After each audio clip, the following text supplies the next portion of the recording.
How many of you have ever experienced stress before? Pretty much everybody. How many of you are concerned about the impacts that stress has on your health, well-being, success in your life, productivity at work, relationships? Again, most of you. How many of you are not concerned about stress in any way, shape, or form?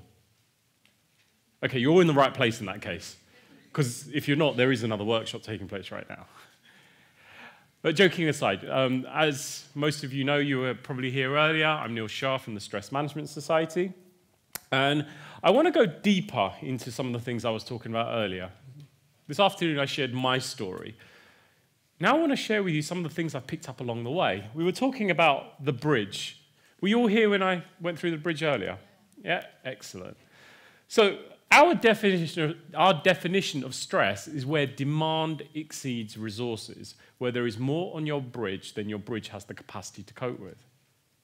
So the solution, the antidote, is to develop a stronger bridge. And obviously look at what we can do about the load itself. There are options. What could you do about the load itself? Reduce it how? Give it to someone else. Okay. And what's the workplace term for that? Delegate. There you go. Yeah, you could delegate. No, not just at work. You could kind of get the kids to tidy their bedroom instead of doing it themselves. You could, get someone in to help you with something. So yeah, absolutely, you could delegate. You could get a cleaner in or whatever. What else could you do about the load? Support it. Yeah. How? What could you do to support the load? Okay, yeah, absolutely, but that's more about stuff to develop a stronger bridge. What about the stuff up here? So you could delegate it, take it off your bridge, put it onto someone else's. What else could you do about the load? Prioritize. Time management is a stress management technique. Would you agree with that? Failing to manage your time is going to result in stress. If I'm sitting there thinking to myself, oh my God, I've got 45 minutes and I've got all this stuff to get through. If I don't get through it all, this is going to be a terrible workshop. They're going to hate it and they're going to say really bad things. If I suddenly start to fail to manage my time and I'm starting to get stressed, am I setting myself up for success or for failure? How often have you found that happening? The closer you get to that deadline, the more stressed you get and the less equipped you are to actually cope with that deadline. Because the moment you get stressed, you've gone into the fight or flight state, which obviously you've heard mentioned here several times today. You're preparing to be dealing with a saber-toothed tiger that's about to attack you. What kind of decisions do you need to make if a saber-toothed tiger is about to attack you? Run? Do I fight? Do I kick him? Do I punch? Do I block? Do I defend? Shall I dive under that tree? Shall I try and climb up the bush? Pretty simplistic black and white decisions. Would you agree with that? They take place in the part of the brain which David mentioned earlier, the amygdala. Kind of sits here at the back of the brain. And you only have a finite amount of resources in your body, a finite amount of oxygenated blood. And that's basically how we determine what parts of our body are being energized. Does that make sense? If you're being attacked by a saber-toothed tiger, what parts of your body do you need to have maximum energy in? Arms, legs, hands, and feet. Would you agree with that? So your oxygenated blood is being diverted there. Now, because you only have a finite amount of oxygenated blood, where do you think you might take it from? Oh, your brain, one, because it's a big organ that uses up a lot of juice. And the frontal lobes in particular, the parts of the brain that are responsible for problem-solving, lateral thinking, creative thinking. So guess what? When you're stressed, you can't make good decisions. You can't think clearly. You can't find great solutions to your challenges. Because if that saber-toothed tiger is about to attack you, and instead of trying to kick him out of the way and turn into a run, you think, okay, let's think about this. What should I do? Let me pull out the iPad and pull out my problem-solving app. Okay, saber-toothed tiger here, flip chart here, lots of people here, escape route over there. Let's think, how do I get out of this? While I do this, what's happening? He's chewing my bloody leg off. So nature in its infinite wisdom shut down our capacity for higher brain function. So higher brain function is one of the things that goes when we get stressed.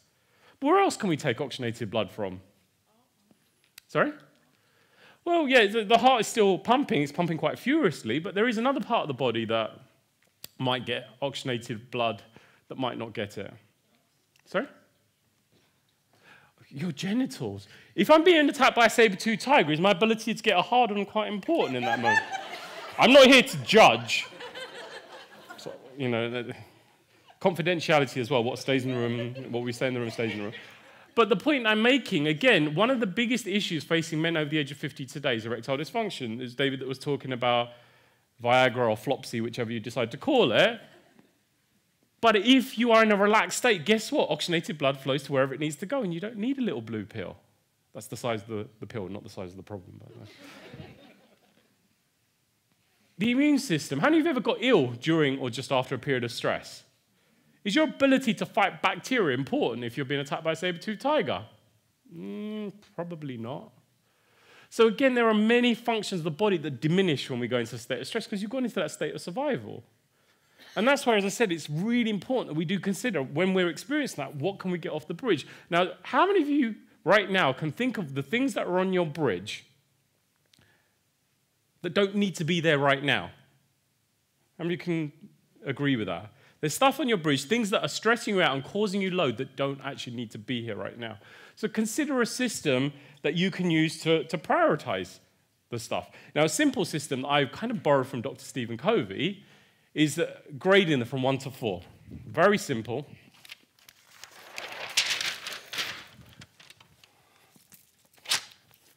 Things that, number 1, are important and urgent. Important, there are serious consequences if you don't do them, and urgent, you pretty much need to do them right now. What would be an example of that?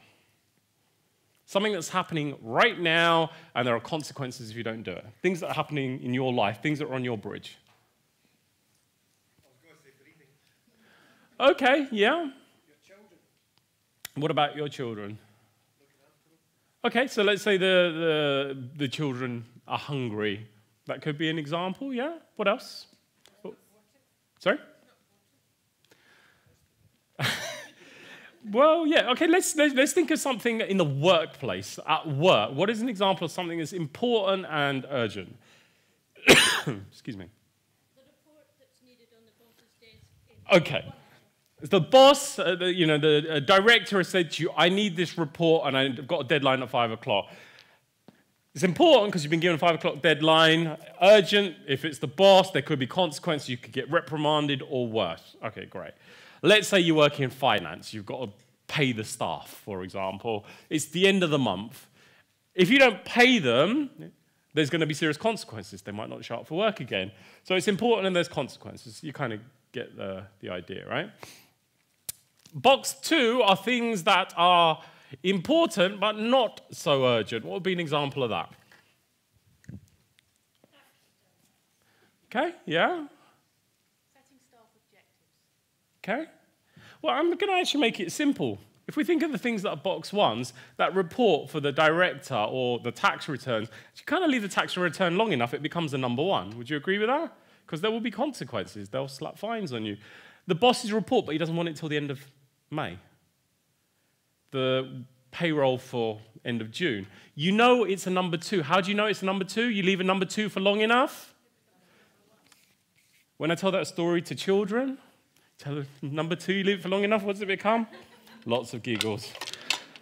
Down here, and we've then got things that are not important, but urgent. What would be an example of that? Okay, yeah, ring, ring, ring, ring, ring, ring. It's happening right now. You answer it, and it's, hi, I heard you've been in an accident that wasn't your fault. I get about 10 of those a day. It's urgent because it's happening right now. You don't know if it's important to you. Pick it up. I appreciate it. It could be higher up the chain. Something else, you're kind of sitting there focused on something, you're working on something furiously, and someone comes running up to you either at work or at home and says, oh my God, I just went to the toilet, there's no toilet paper, I need some toilet paper, can you help me right now? Now, do you agree that's urgent because it's happening in your face? When someone is talking to you and they're asking you something, even if it's complete nonsense and taking you away from something important you're doing, do we agree that it's urgent, it's happening right now, you are compelled to respond? How many would respond if someone's in your face talking to you? You might want to ignore them, but chances are you probably won't. But it's not as important as what you were working on. You were working on that report for your boss for the 5 o'clock deadline. It could even have been 5 minutes ago when I started this session. They did the announcement, the session's starting. How many of you that wanted to be here felt a sense of urgency to make it into the room? Okay. But how many of you can think of more important things that you could be doing while I'm sitting here in the room with me? I love you guys. But the reality is, I'm sure if you think carefully, there's probably things that are higher up the priority list than being here in the room with me. Does that make sense? A meeting, an appointment, going to the movies or whatever, there's a start time, there's a sense of urgency because there's a defined starting point. But there are probably things more important than that particular activity. It's just because it was scheduled, you find that sense of urgency. But where it gets really interesting is the box 4s, not important and not even urgent. What would be examples of that? Facebook, yeah? Sorry? Yeah? Depends, you might have a dust allergy, then it could be important. About 60% of your emails, probably. Now, what's really interesting, when we think about the stuff on our bridge, because this is the society we live in, but we've got all of these things on our bridge. You've got HMS Belfast, and you've got those Boeing 747s, things of, big magnitude. But where do we spend the bulk of our days? Is it in box 1, 2, 3, or 4? 4. And why is that? Because these are the things of the least consequence. Easier to deal with? Get a false sense of accomplishment, maybe? Less stressful. Each individual item takes less time. How long does it take to read each Facebook post or respond and check each email, file, delete, forward, whatever? Not a huge amount of time. So you've gone in and you've like, filed that, deleted that, looked at that, read that, got rid of that, sorted that out. You go back to your bridge. Excuse my language, you've done fuck all. Your bridge still has a shitload of stuff on it, and you're still suffering the consequences. This is the reality of the society we've developed. Because the moment you pick up your phone, you've got all these instant messages and all this request for information, all this like, you need to know this, and this has happened on the news, and that's going on. This is one of the charts I saw earlier. The world is a safer place. We live longer. We are healthier than ever. But well-being is probably at the lowest it's been in recorded history. We've got more people killing themselves, and we've got more recorded instances of people having serious mental health challenges. Why? Because we know about stuff. Stuff that used to happen, but when I was a kid, there was 4 channels on the TV. You wouldn't have known about it. It was still happening. We kind of know what was happening in the 70s with the, without going into that, all the stuff we're learning about what was going on. Now, the chances of that kind of stuff happening today are what's classified officially as de minimis. Does anyone know what de minimis means? The chance of it are so low, it's next to 0. Does that make sense? But one kid gets kidnapped in Portugal, and everybody's petrified. Does that make sense? So it's fear. So that basically, a lot of the stuff on our bridge, I'm sorry to say this, it's not real. It's a perception. So that's another thing that we can do to offload, because actually, my brother and my sister-in-law won't let their kid out their sight, not allowed to play in the park by themselves. I grew up in the 80s, and every single day after school, I was in the park till tea time, till my mum was screaming over the fence for me to come back in, unsupervised. How many people let their children do that today? And why? Because of fear. So, if we know this, that's one of the actions we can start taking to consider what's happening with the bridge itself. But where the real opportunity is, and where really I want to focus my time with you today, is how do we develop a stronger bridge? How did I develop a stronger bridge when my bridge collapsed? I had no bridge. I had to start from scratch. And let me tell you a secret. There is nobody on this planet that is born with a stronger bridge than anybody else. No one. It's absolute nurture, not nature. Some people say, oh, what if you were born to, meditation masters, or you're born in a monastery or something like that? It doesn't make it any stronger. In fact, I've met more resilient people that grew up in a crack house. I'm being absolutely serious, because they had to develop the resilience. Does that make sense? It's not what happens, but it's how you respond to what happens. And this is where I really want us to start considering, what can we do? What are the various different activities that we can engage in on a daily basis that will develop a stronger bridge? Now, obviously, Tipton kindly shared with us meditation, which is absolutely something that was a big part of me developing a stronger bridge. I did 3 stints. I'm about to start my 4th stint in June this year of basically living the life of a Buddhist monk. It's you meditate from 4:30 in the morning till 9 o'clock at night, 10 days in complete silence. You just shut yourself off from the world. And it's powerful, and I would recommend it to anyone. It's probably the hardest thing I've ever done. I've run marathons and done an Ironman, all these kind of things. There is nothing that comes even anywhere near close to being stuck with your own thoughts for 10 days. The first time I did it, I was expecting to go in and come out like Buddha, being enlightened under a tree. No, that's not what happened. I spent the first 6 days on my first retreat thinking about 2 things. Anyone guess what those 2 things were? No. Well, I'll give you a clue. I became an animal. Food and, well, more than girls. I meant food and sex, basically. I spent 6 days thinking about nothing other than food and sex.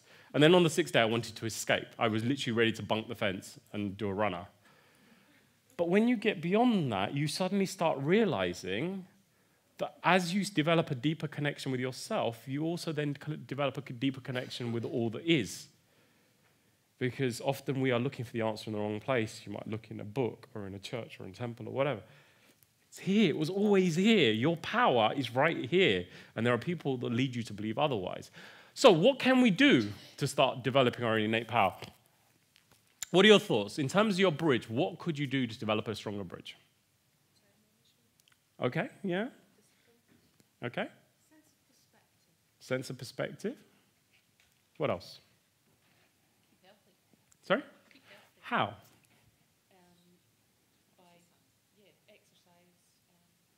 Okay, so let's go through them one by one. Exercise. So exercise. Why would you think exercise is important? Now, I'm actually going to change that word because the moment I say exercise, people start crapping themselves. Oh my God, I am not putting on Lycra. I'm not going to the gym. Fine. Let's just get rid of the word exercise because it has too many negative connotations attached to it. Physical activity, because that can mean many different things to many different people. Why is physical activity important when you're stressed, when your bridge is bowing and buckling? Dopamine, serotonin, and oxytocin. Absolutely. We've had the answers already today. When you get stressed, your body's expecting physical activity. Would you agree with that? The quickest and easiest way to remove the stress hormones, the adrenaline, the cortisol, is by doing some level of physical activity. And I'm going to do some practical examples of that in a second. Because the moment you do that, not only do you burn off the stress hormones, but you produce the good mood substances, the serotonin, the endorphins, that kind of thing. So physical activity. So yes, you could go to the gym, you could go to, for a run, you could go for a swim, but what else could you do to constitute physical activity? Yoga? Yeah, what else? You could go for a walk. Do you know people that have dogs apparently live 6 to 10 years longer than people that don't have dogs? Not just because of physical activity. You don't get oxytocin just from human beings, by the way. You can get oxytocin from an animal.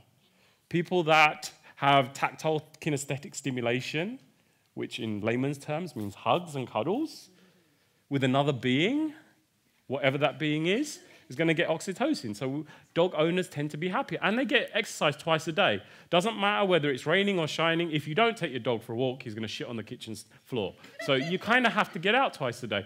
People that can't have a dog, get an imaginary dog. Give it a name, know what breed it is, download a picture of the internet, put it on your desk, and take George the Schnauzer for a walk twice a day. Get an imaginary lead if you have to. People think you're mad. It's fine. But yeah, absolutely. So physical activity, go taking your dog for a walk or your imaginary dog for a walk. It could be, rather than using the lift, walk up the stairs. Rather than emailing that person on the other side of the office, go over and have a chat to them. Sorry? Get a bike. Yeah, absolutely. It could be, if you travel by public transport, get off the bus or the train, stop early. Park your car in the next street. Loads of ways of getting physical activity. So physical activity is a fantastic way of developing a stronger, more resilient bridge. Research has proven it's as effective, if not more effective, at treating depression as antidepressants. What else? What else can we do to develop a stronger bridge? Sleep. Absolutely. Now, sleep is a really, really important one. Sleep is both a cause and a symptom of a bowing and buckling bridge. Does that make sense? If you've got a weak bridge, you're not going to sleep well. But if you've...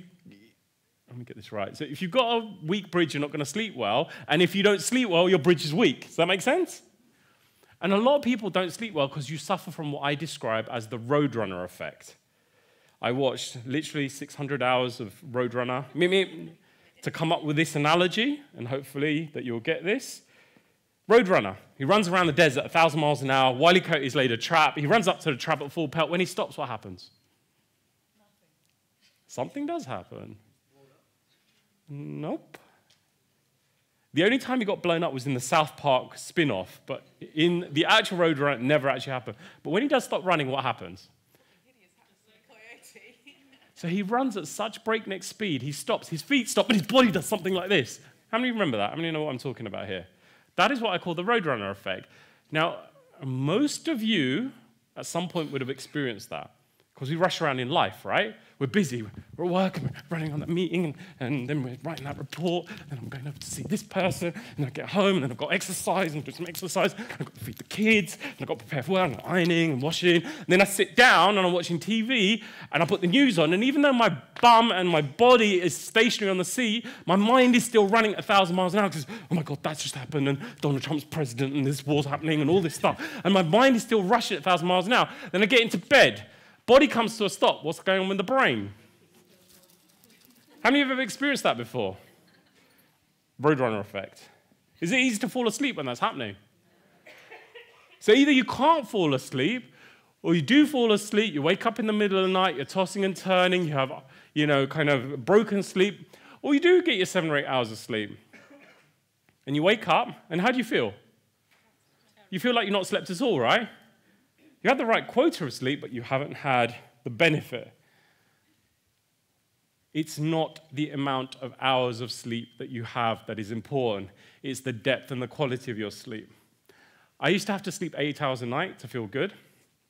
Since I took up meditation, I average about 6 hours of sleep, and I've never felt better. I run on 6 hours of sleep, and I feel absolutely fantastic.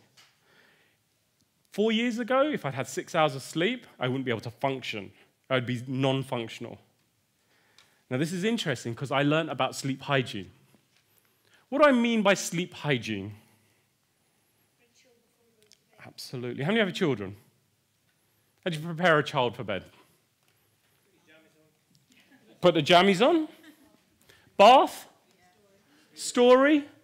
Warm drink? Cuddle? Massage? What happens if you don't do that with the child? They're a nightmare. Won't fall asleep. They'll be irritated. It will be an absolute nightmare. Would you agree with that? Now, this is interesting. How many of you come from the same species as your children? Why do you think you're immune to the same things that you would so rigorously do with your children? So you kind of follow this program with your children, and you go to, they've gone to sleep. Now you go to the front room, turn the television on, pour yourself a glass of wine or a cup of coffee, maybe pull out the phone and check your emails, and do all of the things you wouldn't dream of doing with your child. What would happen if you gave your child a cup of coffee, let them play on the iPad, watch a few cartoons before bed, and maybe give them some chocolate? Would you ever let that happen? So why would you do that to yourself? Who is the most important person in your life? That's what I was talking about earlier. Most of you say that, but do we practice that? Because the moment you do become the most important person in your life, you are better equipped to make a difference to all of those that you touch. Again, very much the things that Tipton was saying. Get it right here, everything else changes. So absolutely, so sleep hygiene. So what kind of things do we need to do as part of our sleep hygiene? Now, you know what you do with your kids. What would you do? Let's just break it into 2 categories. What do I do and what do I not do? Make your bedroom cooler and darker. Okay, so firstly, cleanse your bedroom. We got to work with a guy called Dr. Chris Jaworski from the Edinburgh Sleep Centre. Many years ago, we did a program for the British Airways. And he taught me a lot about sleep. And the first thing he said is, when you go into a hotel room, how many of you feel really relaxed when you go into a hotel room? They've designed it that way. How many of you feel that way when you walk into your own bedroom? Good. But most of us have got piles of books and clutter and all this kind of stuff that they know in hotel rooms. We get rid of that, people are relaxed. There are a few things they do in hotel rooms that don't work, like they've got a television. Electromagnetic devices in your in your bedroom are going to prevent you from being able to sleep. It's fact. So how many of you have got a television in your bedroom? The best thing you can do is get rid of it. If you can't do that, at a very minimum, first thing I do when I walk into a hotel room, unplug it from the wall. A lot of people don't realize, even if it's not on, if it's plugged into the socket, there's still electricity passing through it. And I could muscle test you, and those who are interested, come and see me afterwards. I will show you how your body is physically weaker and your brain-body connection goes. How does your brain communicate with your muscles? Anyone know? It's an electrical impulse. External electrical impulses will interfere with your body's ability to communicate with itself. In fact, let's just do a demonstration. Can I have a volunteer? I'll show you this in 2 seconds, how you'll be physically weaker when exposed to technology. Volunteer, anybody? Excellent, come on up. So this is an important consideration because most of us are switched on permanently from the moment we wake up to the moment we go to sleep. In fact, there are studies going on. There is 3 universities that are collaborating on what's known as the switched on culture generation. How future generations are going to have serious issues because of the fact that they're always switched on. Okay, I'm going to use, I haven't got a phone. Do you have a phone with you? Can I borrow a phone? So we know this isn't a rig because we're going to use a random phone. Doesn't even need to be on. Doesn't need to be on, as long as it's got electricity going for it. Someone help me. Okay, so I'm going to muscle test you. I'd just like to see the strength of your arm. All right, so hold tight. Resist. Okay, you feel the force that's being used there? Say your name out loud and resist. Sonia. Okay. Is this on? Yeah. So it's not making a phone call. Just hold it next to your ear. Just hold it next to your ear. Resist. Resist. Okay. Now, we could go into much more detail on that, but every electronic device that you're exposed to is doing that to you. All right? And don't take my word for it. This isn't a rig. You can test this for yourself. There are plenty of videos online of people showing you this. Excellent. Thank you. I don't know whose phone that was. The point I'm making is if you have electromagnetic devices in your bedroom, let's say you've got that and an iPad and a television and maybe even your laptop, and then you share your bedroom with someone, so you times that by 2, you're literally frying yourself when you sleep. Again, don't believe anything I say. I absolutely encourage you not to take anything I say for granted. Try it for yourself. Get rid of your technology for 2 weeks. See what happens. If you must have a phone, don't have it in your bedroom. Have it in a room outside or downstairs. Well, people say, well, how am I going to get up? Well, the first thing is when you develop natural rhythms, you'll naturally wake up at 6 o'clock in the morning. I actually hate the fact that I wake up at 6 o'clock in the morning no matter what, because my body is now tuned to that. But if you must have an alarm clock, what did they do before smartphones? Get a wind-up one. You can still get them in Argos for about £5. So sleep hygiene. So it's a wind down. What other things can we do as part of a wind down routine? Maybe get into your pajamas earlier. Okay, so get into your pajamas earlier. What else could we do? Have a bath, yeah. What else? Read. And what are you going to be reading? The report for work tomorrow? Gentle reading, light reading. I subscribe to a magazine just to read at bedtime. I should really think in my head before I speak out loud. It's not that kind of magazine. National Geographic, because it's easy light reading. I used to read Reader's Digest. I know kind of it's an old person's magazine. I used to nick it off my dad. Because I could just read article to article and put it down easily. When I was a kid, I used to read things like Tolkien, Lord of the Rings. Bad thing to read at bedtime. Because your brain starts getting really engaged and stimulated. And even after the book's been taken away, my mum's turned the lights off, I'm still sitting there wondering about all these incredible scenes that I've created in my head. Music. What kind of music would be good to listen to at bedtime? Gangster rap? Heavy metal? No, it doesn't matter what kind of music. You don't need to listen to whale sound and bird songs, but anything of lower tone, lower beats, lower frequency, because any music you listen to, your body will entrain itself. Does that make sense? Your heart rhythm will entrain itself to external music. If you listen to drum and bass, your heart's going to start pounding. You listen to lower tone, lower beats, lower frequencies, your body will start tuning in accordingly. Does that make sense? What else could you do? You could, sorry? Herbal teas. Yeah, a herbal tea, so chamomile tea or something like that. How long does it take for caffeine to exit your system, for those who consume caffeine? about 6 to 8 hours. So if you don't want caffeine to impact your sleep, about 2 o'clock in the afternoon, you want to stop drinking caffeine. You could have, some kind of a nice conversation or engagement with your partner rather than sitting there in front of the television. So turning the television off is a good part of sleep hygiene. LED screens, any kind of technology is going to emit what's known as blue light. Anyone ever heard of blue light before? 10 minutes of exposure to blue light in the last 90 minutes before sleep, and you might as well forget about getting a good night's sleep, because it will disrupt the way that your body's functioning. You're going to produce more melatonin. Your body starts to wake up. Does that make sense?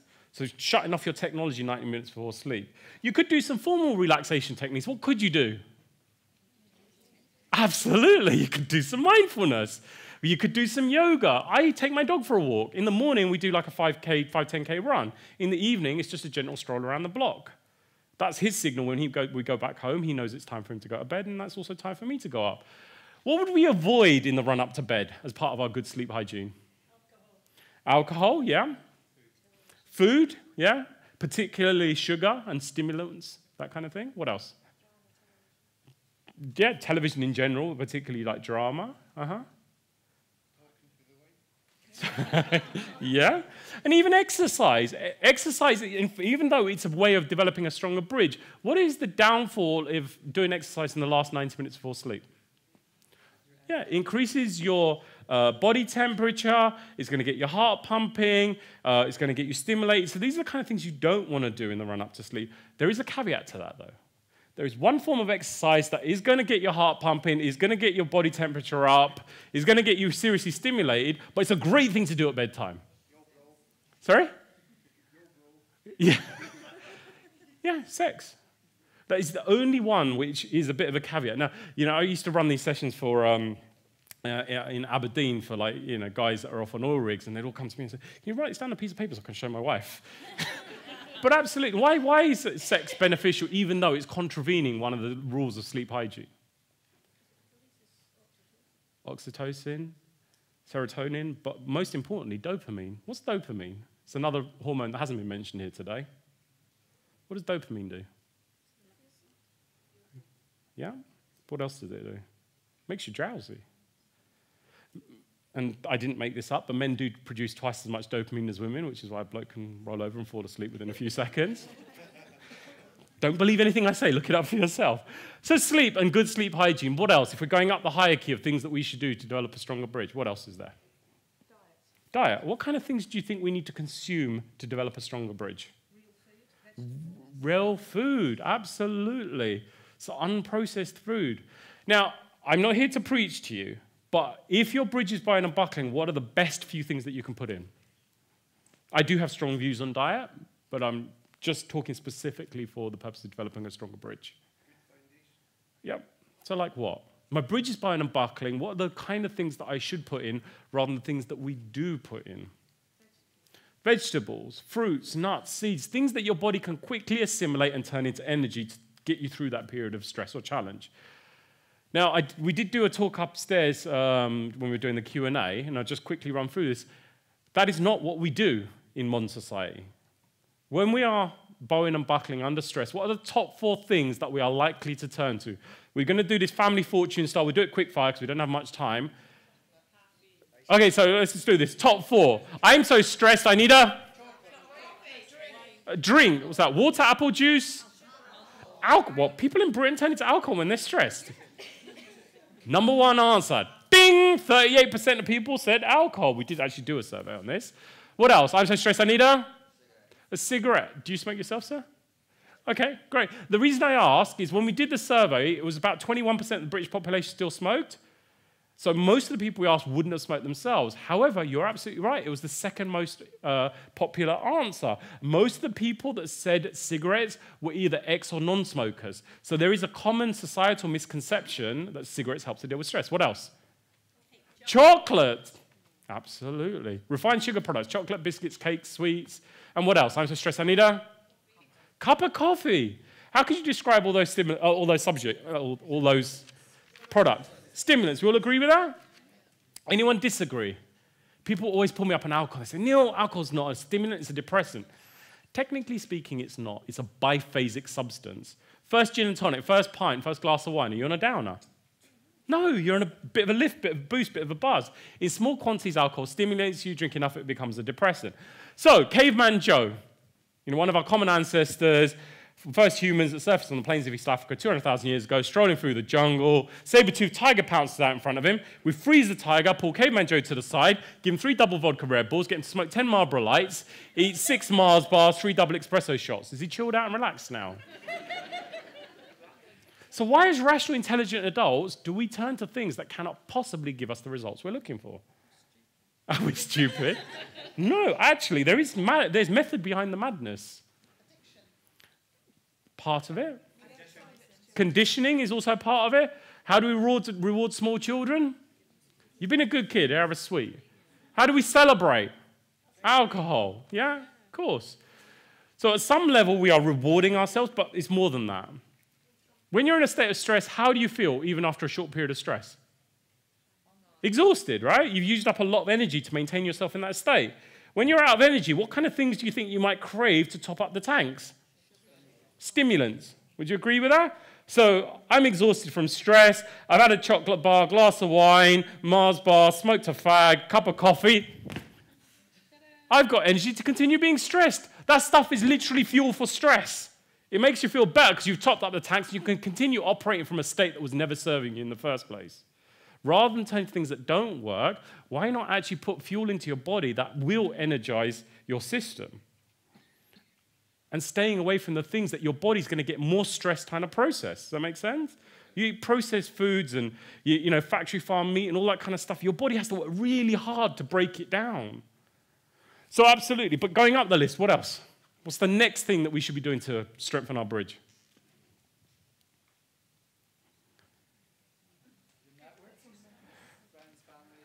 Yes, having a support network, people you can talk to. Give you a clue. What else could we do?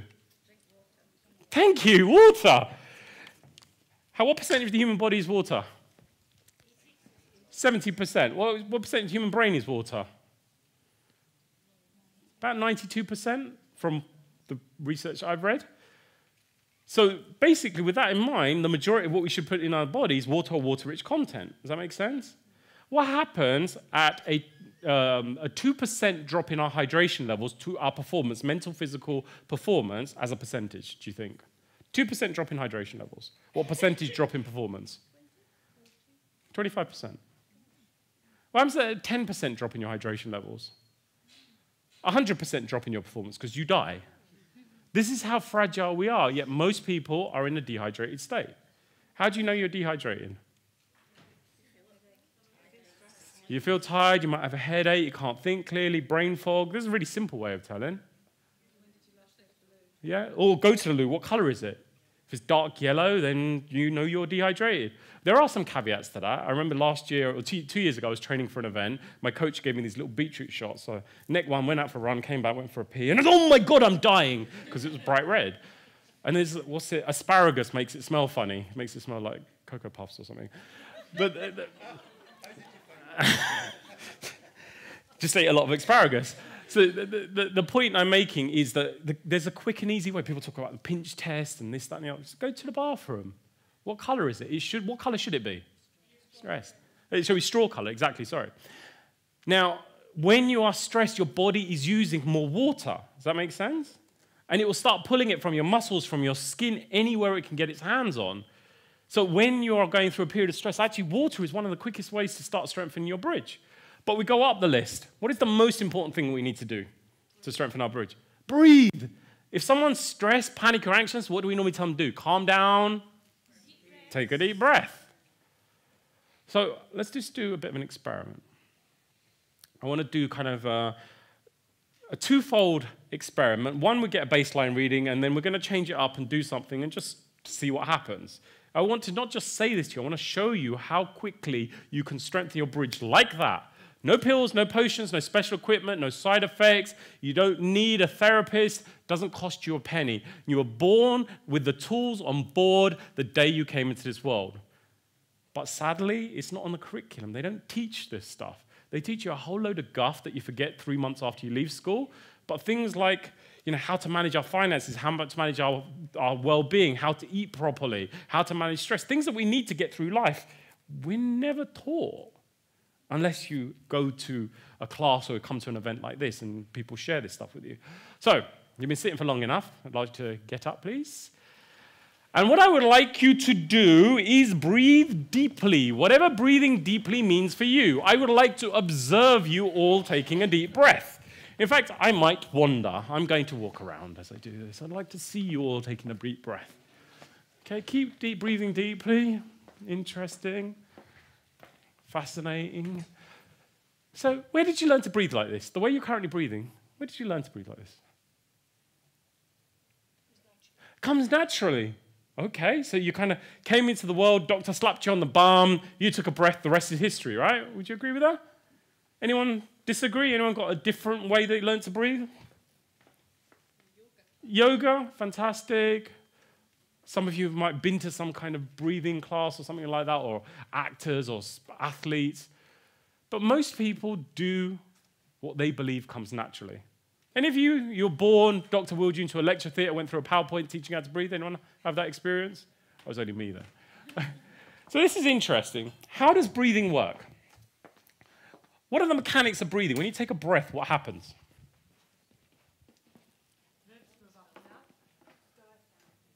Okay, so diaphragm, which is a muscle at the bottom of the lungs, what does the diaphragm do?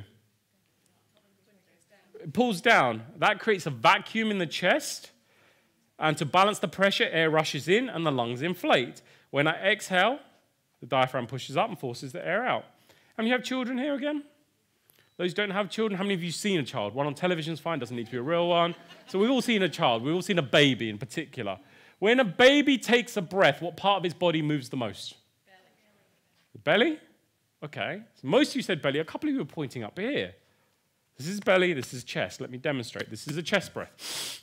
This is a belly breath. Which one looks like a baby? The belly. Would you agree with that? If you're breathing from your chest, what is restricting the expansion of your lungs? The ribs, right? Your lungs can only expand to a certain point because the ribs get in the way. What about down here? Anything restricting expansion of your lungs? Corset, girdle, tight shirt maybe? But there is nothing physically in the way to prevent your lungs from expanding. Would you agree with that? If you're breathing from your chest, you're using about 35 to 40% of your lung capacity. Does that make sense? When we talked about kind of the brain going into those feelings of panic, anxiousness, does anyone know why that is? Lack of oxygen in the brain. And if we're breathing shallow and fast and not getting enough oxygen into our system, we're going to go into those feelings of panic and anxiousness. So, baby breathes like this. We all agree with that? Let me ask you a very important question. Please think very carefully before you respond to this question. How many of you, once upon a time, used to be a baby? There's about 10 of you. The rest of you got far deeper issues. We can't help you today. There's Change Your World 2, which is just for you. So if that is the case, you used to be a baby, and we've established a baby breathes like so, why is it when I asked you to take a deep breath, most of you did this, and quite a few of you did this? Let me let you in on a secret. There isn't a single muscle in your shoulders involved in the breathing process. Totally learnt behavior. Why do we not breathe the way that we did when we came into this world? What happened? Where did it stop? Because you're not doing what comes naturally. Hunched in front of a computer, yeah, part of it. Why do we not breathe like this? Okay, yeah. What else? Why else might we not breathe like this? Okay, if that's true for reasons of vanity, you're depriving yourself of 60% of your lung capacity, but that is not true. I'll give you a clue. It happens at about 5 or 6 years of age. So 4 or 5 years of age. That's where the shift happens. Up until that point, you're pretty much breathing naturally. What happens at 4 or 5 years of age? What's the first thing you do when you go to school? You sit down. And then, my friends, most of you will never get up again for the rest of your lives. And joking aside, you go to school, college, university, you're spending the bulk of your day sat down. Was a human being designed to be sat down for the bulk of its waking hours? We were designed to be hunting, gathering, moving. We rest at the end of the day when we lie down in the cave, right? Up until the age of 4 or 5, that's what kids do. They run around, they play, they're not sat static. You can't get them to sit down. Then we force them to do something that's completely unnatural. And what do you think happens to the muscles involved in the breathing process? The diaphragm, the lungs, the intercostal muscles, what do you think happens to them? Gets compressed. What happens to a muscle that doesn't get used very often? That's known in technical terms as atrophy. Now, I remember 12 weeks ago, I broke my back. Just for those of you that are interested, you know, that whole kind of heal yourself. 6 weeks after I broke my back, I went skiing. It's a true story. You can heal yourself very quickly, but that's a story for another day. What do you think happened to the muscles in my back? Like, literally 2 weeks. It was only the first 2 weeks, because I was in Iceland at the time. I had to get air ambulance back. And the first week, I couldn't move. There's morphine. And then I came back, and then I started my healing program. But for the first sort of 10 days or so, 2 weeks, I was immobile. What do you think happens to the muscles in my back? And wasted. You can experience up to 30 to 40% muscle wastage in a space of 10 days. 10 days to 2 weeks. So literally, I'd lost most of the strength in my back in a very short period of time. So if you're doing this to yourself over extended periods of time, 5, 10, 20 years, what do you think happens? Atrophy. And then you go to a yoga class or, you know, some kind of meditation class, and it's like, take a deep breath. You're like, that feels weird. That's so unnatural. It wasn't natural the day you were born. No one taught you. It was built in. Now you're doing something that is natural, and it feels weird because what you do every day is unnatural. The way you live your life is unnatural, because we've moved away from what nature anticipated. Now we can bring that back. It just takes a bit of practice. So let's do an experiment. I'd like you to get a baseline reading. Look around the room. Colors, contours, shapes. Be aware of how you feel in your body. Look around at how the people are standing, the expressions they have on their faces. And let's just do a little bit of an experiment. We're going to take a few deep breaths.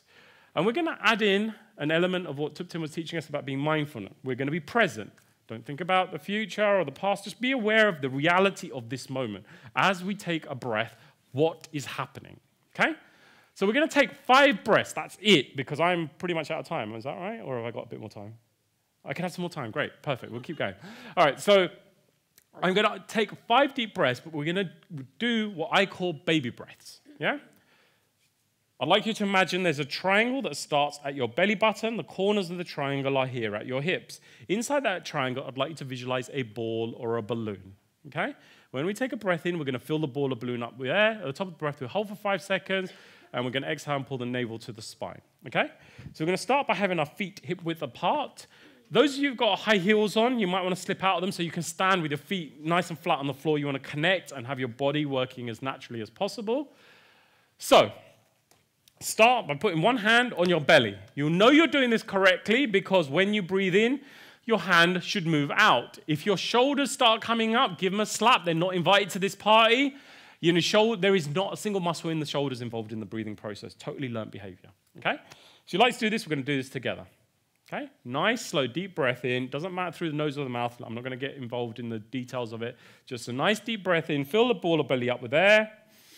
And now we just simply hold for 5, 4, 3, 2, 1. And exhale. Pull the navel to the spine. And again, nice, slow, deep breath in. Hold. And exhale. And again, nice, slow, deep breath in.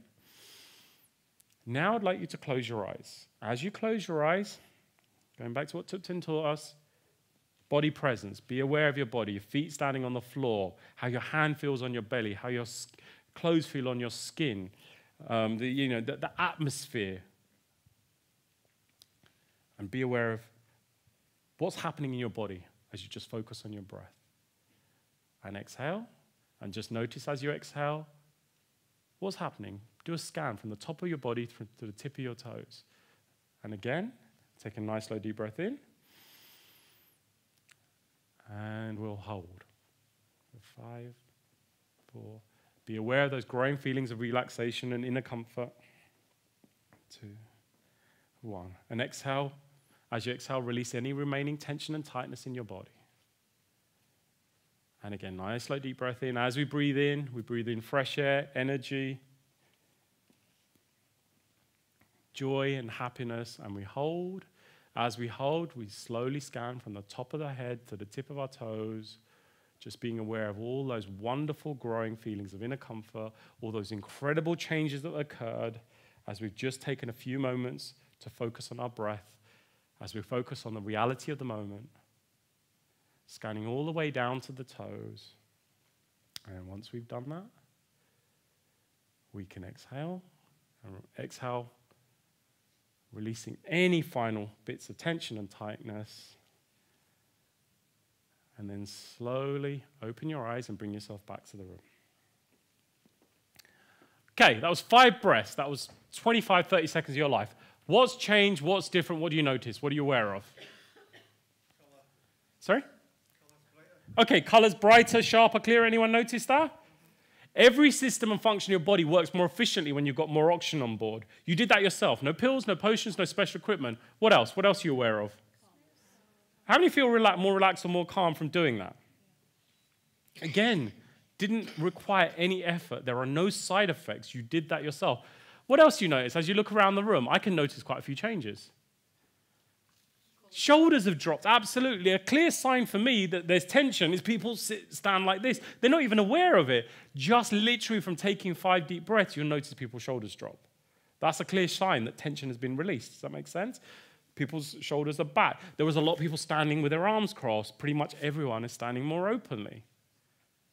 If you can do that with 5 breaths, what could you do if you practice that regularly, if you incorporate that into your life? Every time you were aware, some people actually set a timer on their watch or on their phone every 90 minutes to stop and take a few breaths. The more you do it, the easier it becomes, and before long, it starts becoming your baseline breath. Any muscle, the more you work it, the stronger it gets. Build the relaxation muscle. Build the stronger bridge, because that is what's going to get you through life. Because let me let you in a secret, life is only going to get more stressful, because they keep creating damn technologies to increase the pressure on you.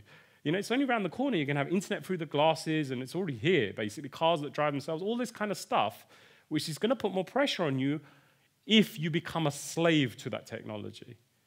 Guess what? You have a choice. You can either be a master of it or a slave to it. I love technology because it has an off switch. Most people don't know that. You can turn it off. You are in control. You are in command. That is your bridge. My biggest stress today is I would love to have 4 hours with you or a whole day with you, but I've got so much to share, but I don't have much more time. There are a couple of things that I do want to share with you. Remember, I've got freebies, goodies that one of our partners has given to share with you, so I will be outside to share that with you. I do have a couple of copies, several copies of my book here, actually. I've got 2, the 10-Step Stress Solution, and this is a book on NLP. How many of you come across NLP before? Neuro-linguistic programming. It's about how to reprogram your brain. Somebody many years ago asked me to write a book, and they asked me to write a book on NLP. And I'm a trained master practitioner, but it's not my area of expertise, or I don't package it up as my area of expertise. So I was like, okay, cool. Because if the book bombs, it doesn't affect my reputation as a stress expert. Does that make sense? So I kind of wrote the book, and somehow it became an international bestseller. I still don't know how, because I kind of wrote it just to cut my teeth on how to write a book. So this is the 3rd edition of this book. So this is, again, how to kind of use the mental aspects of building our bridge resilience. Does that make sense? So this was a big part of me redeveloping myself, is learning about this and how that helped me. So I've got some copies of the book here, but also we've got a sign-up sheet for our mailing list where we send out tips and guides literally on a weekly basis. It's all free of charge. There's tons of resources on our website, really easy to remember, www.stress.org.uk.